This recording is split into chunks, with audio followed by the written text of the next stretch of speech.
This year we're concentrating on two composers, William Cornish and Benjamin Britten. Both Cornish and Britten not only wrote for the church, but they also wrote for secular occasions. Their music is incredibly difficult and really challenging to the singers, but it also gives us incredible variety.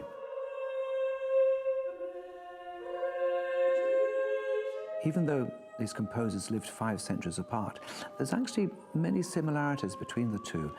Both wrote incredibly complex music. Cornish's Salve Regina is really taxing for the singers, and also Britten's Sacred and Profane is calling on all sorts of virtuosity. Not only are the notes difficult, but the language is difficult. And of course, the similarity is that Britten actually loved old texts. So for Cornish, writing in the 1500s, he of course was writing to medieval texts.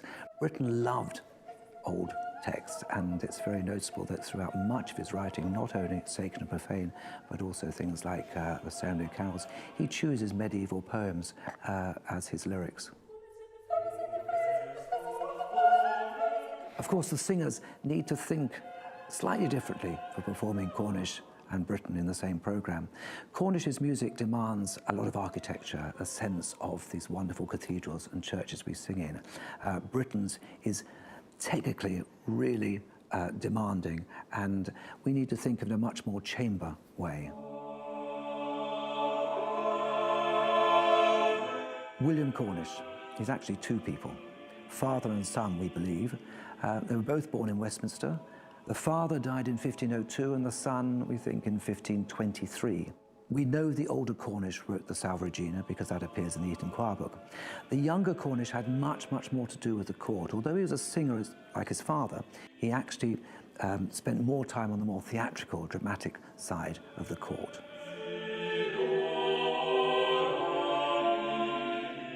You've got to remember that every sacred establishment in the country in the 1500s had a set of part books. Sadly, most of those have been destroyed by the Reformation, but one in particular survived, and probably the most beautiful, and that is the Eton choir book. Stored in Eton College, it's a massive choir book. It's 2 feet tall by 3 feet wide. And from that, all the choir sang from.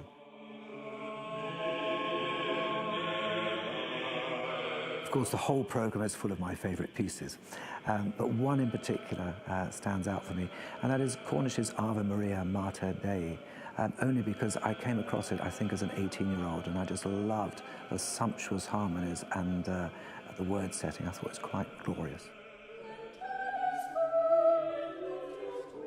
In this programme, there is one particular piece that is incredibly hard, and that is Britten's Sacred and Profane. It's the last piece he ever wrote, and he really taxes the singers. Not only are the notes difficult, the language is really tricky. It's written to texts of medieval English, and that is pretty hard to sing.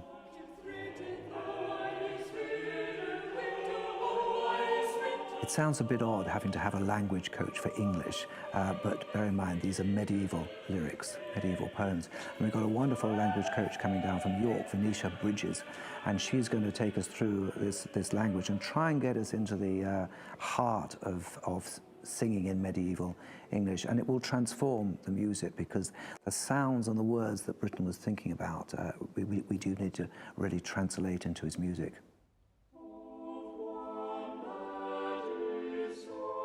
He wrote it when he was 16, and he was in the sanatorium at school, not feeling too good. This is a really unique piece by Britten, because it's what's called a macaronic carol. That is, it's written in 2 languages, in this case, Latin and English. It also has an offstage quartet, so it oscillates between the offstage quartet and the main choir.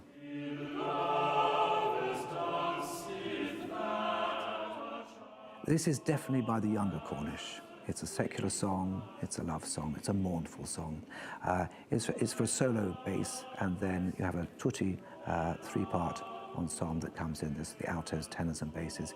Very simple, incredibly beautiful. This is such a famous word. Every choral lover's dream to sing and to listen to. It's a fantastic poem by W.H. Auden, whom Britten collaborated with on many occasions. And Britten is at his best as this incredible word painter. He just relishes the poem and delights us in the most beautiful music. The opening sort of part, Blessed Cecilia, appear in visions to all musicians, is just sublime with the choir all singing together. And he closes the work in the same way, reflecting back on the opening. This is a gigantic work by any standards. It lasts about 15 minutes. It's in 5 parts: soprano, alto, tenor, baritone, and bass. And it comes from the Eton choir book. It's incredibly tricky. It's got a lot of very active rhythmic moments, but it's also got moments of great repose. And those tend to be when the tutti choir comes in. And you'll get the feeling when you hear it in any building throughout the United Kingdom that these tutti passages will resonate around the arches and pillars of the buildings, but you also hear a phenomenal tracery of sound and intricate writing, which will resemble more the sort of stained glass windows and the wonderful sculptures in these buildings. It's a real oddity, and I absolutely love it. The poem is actually by Randall Swingler, who died in the 1960s. He was a left-wing poet, but the poem is about aggression in Europe, and it's centered around 1938, the Munich crisis, when Neville Chamberlain flew over to Munich to talk to Hitler and try and get him to cease his aggression. So for those of you who've watched Darkest Hour, this is very pertinent to this year's pilgrimage. And Britten sets it, Britten was also a very political guy himself, and the setting of the poem is really quite vibrant. You really get the feeling of troops marching and a sense of brutality possibly going to happen.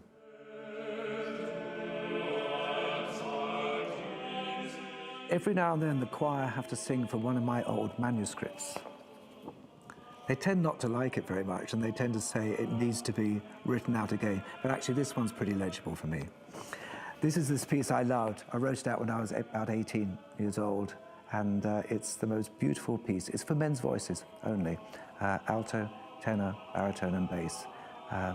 Quite glorious piece. Again, from the Eton choir book, one of the shorter pieces in the Eton choir book. In fact, I think there are only 3 relatively short pieces in that book.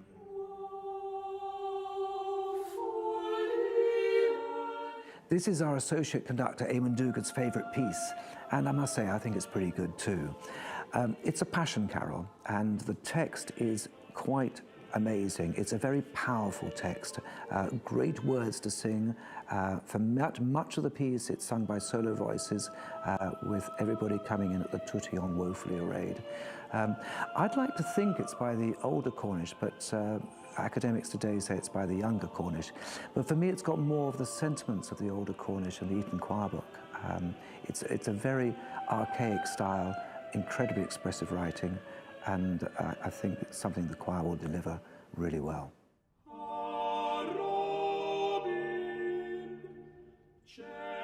This is definitely by the younger Cornish. It's a courtly piece for courtly entertainment, maybe at a banquet or such. Just for 3 voices, 2 tenors and a bass, and it is an absolute gem, a beautiful, beautiful short song.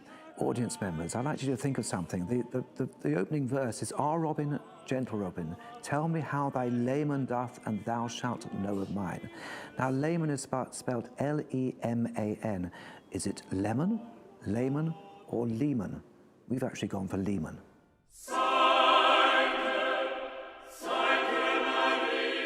We open the programme with the earliest vocal piece that Britten ever wrote, his Hymn to the Virgin. He was only 16 when he wrote that.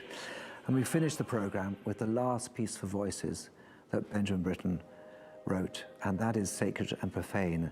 And it opens with something that is going to sound incredibly archaic and medieval in our cathedrals and churches. Santa Maria Virgine. He opens with all the choir singing in a very bold and almost old-fashioned way. Britten then introduces, because this is sacred and profane, this is sacred and secular text, he then has one or two movements which are very madrigalian. But then towards the end of the piece, he introduces us to a very Lenten poem. It's Jesus speaking. It's incredibly moving. It's slow. It's yearning. His actual marking is slow and dragging, and it has that feel of the weight of the cross on Jesus. The final movement of Sacred and Profane is just quite brilliant. It's incredibly difficult. He races away with it. The movement just gathers incredible momentum, and it ends with the medieval words of "All this world ne give it a pez." Translated, "For the whole world I don't give a jot."